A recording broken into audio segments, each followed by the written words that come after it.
All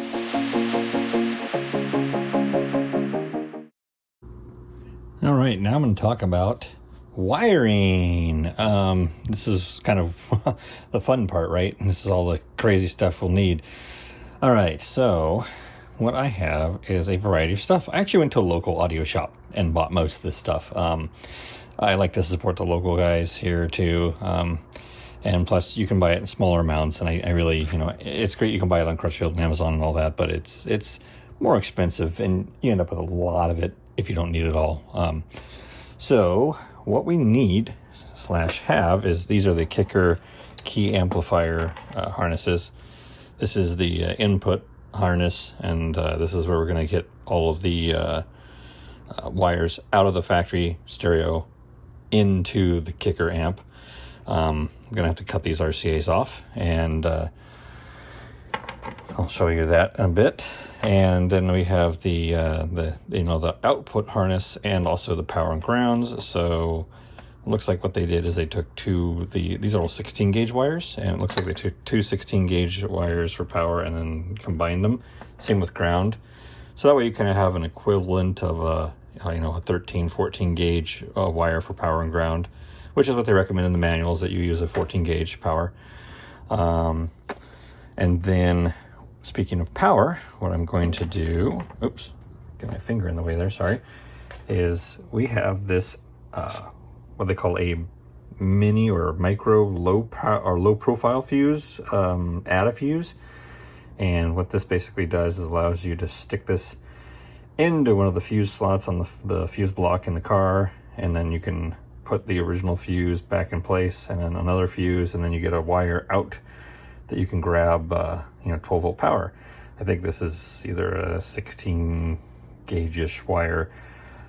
So basically this is we're gonna run wire to the kicker from this, and this way we can grab power under our dash and not have to run anything all the way back to the battery, which, because this is a hybrid, the battery's in the rear, versus if it was just up front under the hood, that wouldn't be so bad. But I don't want to run it all the way to the back, and we really don't need a huge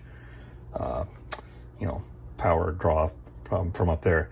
In fact, if I add a subwoofer, I'm just going to go ahead and use the battery back there and just run everything and put the amp back there for that piece. Okay, so moving on, I've got some power wire. This is red. This is just basically two strands of 16 gauge red, because the shop didn't have a 14 gauge, so two 16s together is basically the exact same thing the kicker did on their harness. So we're going to do the same thing. That's 14 feet, so I believe it is. So it's basically 7 feet long when it's all braided up. They actually braided it for me, which is nice. So I'm just going to solder the ends together. One side will connect to this, the other side will connect to that. And let's see, what else do we have here? We have, this is a T harness, or an add-a sub harness that I bought on eBay. And this is actually for, like, I think a Corolla or something, but it's the same connector that comes out of the 4-speaker connector that comes out of the Sienna. And then what they did is they tacked on this line output for the subwoofer.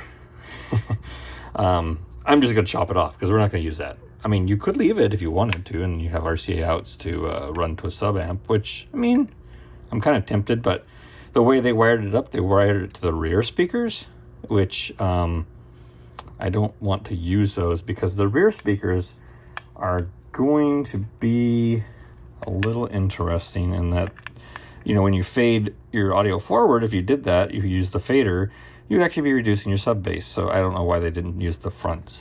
I have no idea why they did that. Who knows? But anyways, I mainly just bought it because I wanted the two connectors, because I'm literally just gonna mostly chop this thing in half, because I need the front left and front right outputs to feed into this kicker key harness. So how am I going to connect this to this? Well, I'm going to use speed wire, which is this stuff here. This is this is pretty cool, because it's basically 8 or actually 9 wires, because there's like an amplifier remote turn on in there inside one bundle. What's going to be nice about this is I'm going to use this to run the 4 wires out of the factory head unit and down to the key, and then the other 4 wires will come back and basically plug into the other side of this harness to feed the car's outputs for the dash speakers, right? And then we'll have 4 more wires that we need to run to the door woofers. And we're going to run those, and we're going to cut those body harness connectors, and we're going to use that. So what we're going to do here is, this is just some 18 gauge, is it 16 or 18? I think this one's 18, but you know, 18, 16 is fine. It's not going to really matter in this car with this much power, 50 amps or 50 watts. But yeah, this is, I think I bought like 15 feet of this, so that should be enough for both sides. All right, and then some not bullets, but some crimps, and then some wire cutters, and I've got some crimping tools and a label maker and all that jazz. So that is what you'll need to get moving on this and get this all created. Oh, and see, I have a roll of Tessa tape, which I really like. This is a fabric tape that you can buy on Amazon. It's called Tessa, T-E-S-A. But you can wrap your harness when you're done, so it's all nice and professional looking, and it doesn't, you know, rattle and rub against things. All right, so next up, I'm going to construct this crazy thing, and you'll see the finished product. Thanks.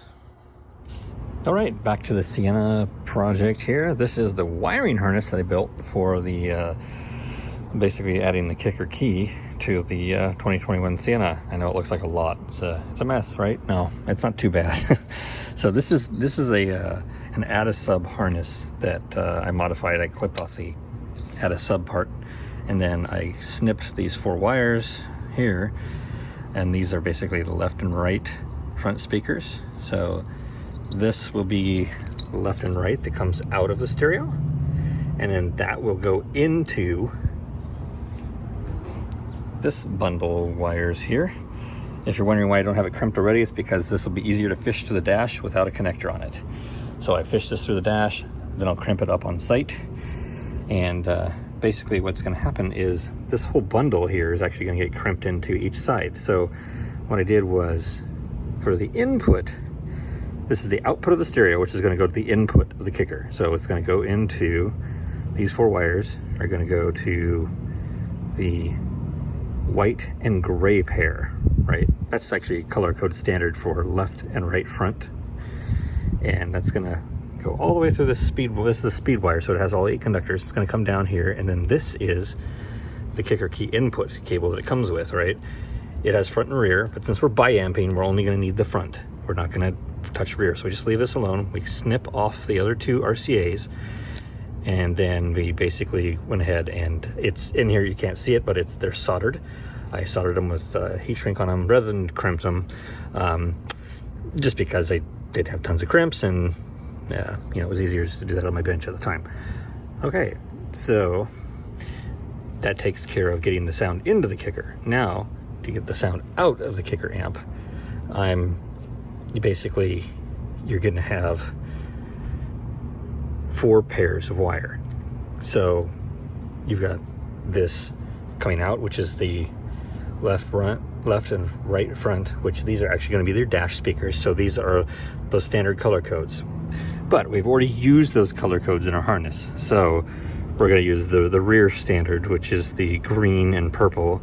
The green is left, and the purple is right. So what those are going to do is those are going to plug into this side of the harness, which is out to the car's speakers.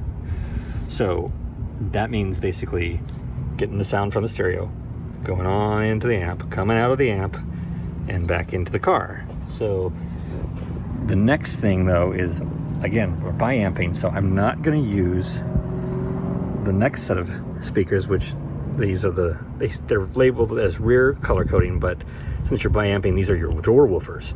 So the door woofers are actually going to be, they're soldered into these really long cables, and these are going to run to the kick panels on each side of the car, where I'm going to clip the factory body harness to separate the parallel between the woofer and the dash speaker, and then this is going to run, these wires are going to run straight into that harness. So that's going to take care of our bi-amping, make it all nice and easily factory reversible, except for that body connector. But again, you can fix that with just a crimp, not a big deal. It might be to some people. I mean, I get it. I don't like to cut things either, but sometimes it's it's a pain to find the right connectors. So for power and ground on the kicker, you've got, this is power. It's two 16 gauges. They soldered it together. I've got a pair of 16 gauges, and I'm actually just going to cut those and crimp those all together once I figure out exactly how long this needs to be. The other end is an add-a-fuse connector, which I talked about earlier. And this is a micro low profile, and basically I'm going to plug this into the fuse box into one of the locations that says 25 amp number 2 for the second amp.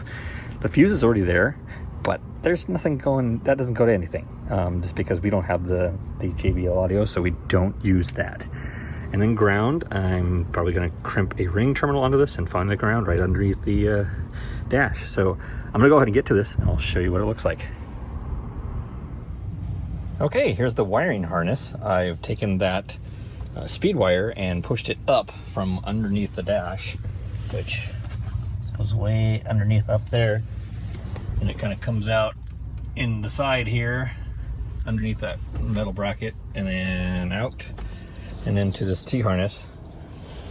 And I crimped everything because, like I said, I brought the speed wire up without this connector on, because otherwise you just really wouldn't be able to fish it. So we did that. I fished it up, and then I went ahead and crimped. And then remember that the color-coded ones here, the white and gray, they're the input to the amp, so the output of the stereo, which means I gotta use this female plug because this is the one that plugs into the radio. So I did it backwards at first, of course, and had to redo all my crimps, and that was not fun, but hey, don't make that mistake. And then, so the output to the car speakers, so the output of the amp were the green and the purple ones, and they go into this side of this. And then the other side just passes straight through, that's the rear. And then there's these blue wires, which they pass through, but they don't do anything. There's no connection there in the factory wiring diagram. I ran Tessa tape so that way it doesn't scrape up inside there. I didn't Tessa tape these yet. I'm going to, but I'm not doing it yet because I want to make sure this all works before I do that, because otherwise, if I have to get to these crimps again and reverse everything, I don't want to have to take off the tape because it's kind of gooey. All right, so I'm going to go ahead and get the radio back in the dash and then finish up my wiring down here.